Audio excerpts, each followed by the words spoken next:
Hi everyone and welcome back to my channel. I know I haven't posted for 2 months, but as you guys know, it is the high season. It was actually the high season of candle making on December and January, and I was running around bazaars. I was doing restocks and I didn't have the time to film, but I managed to capture some footage and I'm putting the footage in this video along with the Love Hearts candle, which you will see later. And I'm going to show you how I prepared for the bazaars. I did a bunch of candles. I had to label them. I had to individually wrap them and name tag them. Basically, this helped me give the candle to the customer beautifully wrapped, just as they would order from my website. They would receive it in this way. And then I put a sticker with the name of each candle, so it was easier for me to distinguish what candle I am giving to the customer. But as you will see right now, at the bazaar, I showcased all my signature candles, and whenever a customer wanted to buy a candle, I would give them the wrapped one just ready in a beautiful bag. I have a lot of products on my website, but in this bazaar I decided to bring my best sellers, and I had brought with me wax melts, aroma fresheners, and of course my main candles and some mini candles.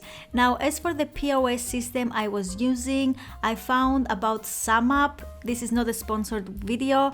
I just found this POS system and it was really user friendly. I really liked it, and I really recommend you use a POS system on bazaars or farmers markets, because it's really going to help you after you do your inventory and see how many sales you've made. Another thing that I recommend doing on bazaars is doing special prices and bundle offers, because this is really going to help the people there take more than one candle with them. Now, this was the footage that I managed to capture at my first ever bazaar. After this bazaar, I went to another one. It was a really fun experience and I will definitely do it again. I was really prepared going into it. As you guys noticed, I made a lot of research, and if you guys want an extended video on how to prepare for a farmer's market or a bazaar, please let me know in the comments below. And now let's jump into the second part of this video, which is how I created the candle Love Hearts, which is part of my Valentine's collection this year. I had this candle idea since last year, but I didn't have the time to launch it, so I perfected it and launched it this year. Now, excuse the mess you are seeing right now on my studio. I am going to clean this eventually. But anyway, the idea was to create a replica scent of the candy Love Hearts. And I also created my own mold for the candies, as you will see later, that go on top of the candle. The scent I used is a fizzy, fruity and sweet scent, just like the Love Hearts candy. I created 3 colors of the candies, which is pink, green and yellow. I used these limited edition pink jars, which on my surprise, the Love Hearts candle was sold out in 2 days, and my customers demanded to bring it back. And I promised that I will bring it back, but the only difference is going to be that I will bring it in my regular glass jars, because the pink jars are completely sold out. If you're still watching this video, don't forget to hit the like and subscribe button, and also click the bell to receive notifications on future videos. And I want to let you know that the next video on this channel is going to be how to create your own labels at home without a Cricut machine, just with your home printer. So please subscribe and stay tuned for that. I do all my labels at home, as I mentioned in previous videos. My mold really turned out good, and I was really happy about the result. Even if it's so time consuming to pour the candies one by one and in 3 colors, you will see later that the result is so worth it.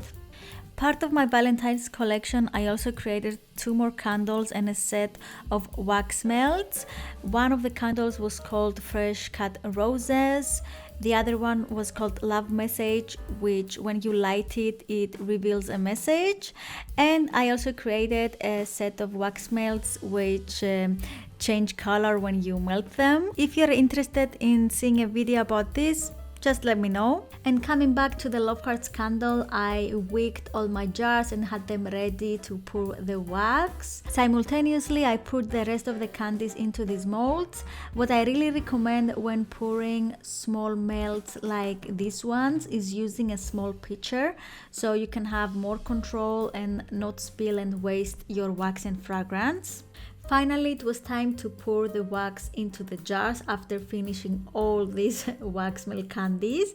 But I didn't want the candles to completely set.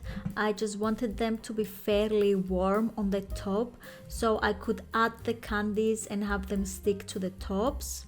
And while I was waiting for the candles to semi-set, let's say, I added the finishing touches to the candies, which it was hand painting them one by one with this red mica. So they look exactly like the original candy, and I think I succeeded on that.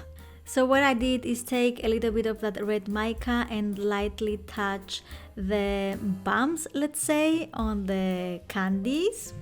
And I did this a million times and the result was actually nice. I'm gonna show you just now how they turned out. And finally, when I finished them, I just assembled them on the top of the candle and they look like this. I tried to make them all look the same. I didn't just put randomly colors into the candle. I want them all to look the same. And the next day when they were all set, I cleaned the jars and labeled them. I really had fun creating this candle. It's one of my favorite candles so far, along with the scent and the design. I've never seen this before. I just had this idea last year and decided to execute it.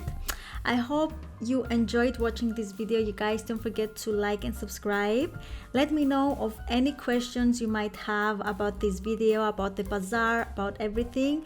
I will answer them below, and thanks for watching, and I will see you in the next one. Bye.